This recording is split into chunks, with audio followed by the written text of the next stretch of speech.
Fiovan'ny toetrandro sy fiarovana ny tontolo iainana an-tanan-dehibe, ohatra Antananarivo. Tsapa fa mitombo ny hafanana, maina ny tany, tsy misy entina miakatra ho lasa orana. Noho izany, kely ny rotsak'orana.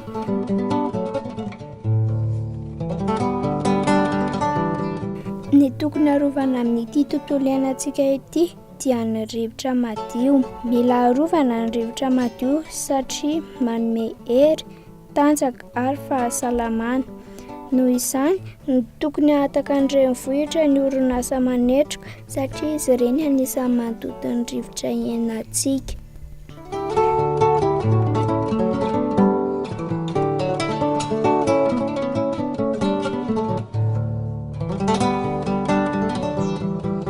Mihabetsaka koa ny fiara mivezivezy ka tokony hajanona na amboarina ireny fiara manetroka.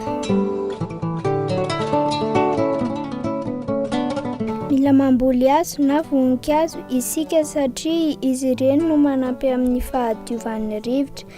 Tsy tapatapaina na sombaina tsy amin'ny antony ny hazo sy ny voninkazo.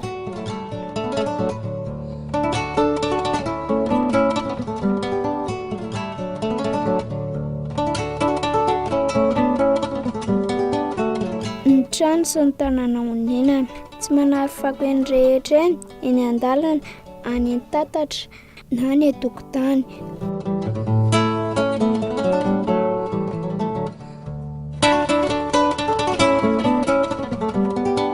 Tapaina lobolobo mba hisorohany any aretina.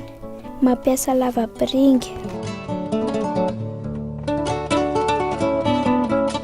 Asiana fanariam-pako betsaka eny an-dalana, eny amin'ny toerana honenana mba tsy hiparitaka ny fako.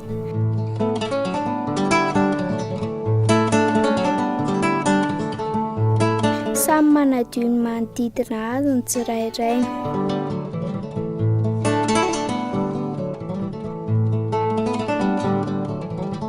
Ny fahasalamana, mila manaja ny tontolo iainantsika ny tsirairay dia samy salama.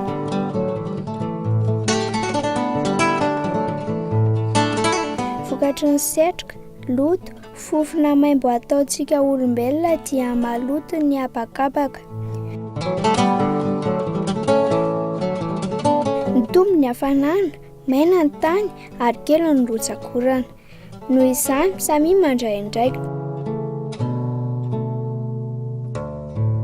Misaotra tompoko.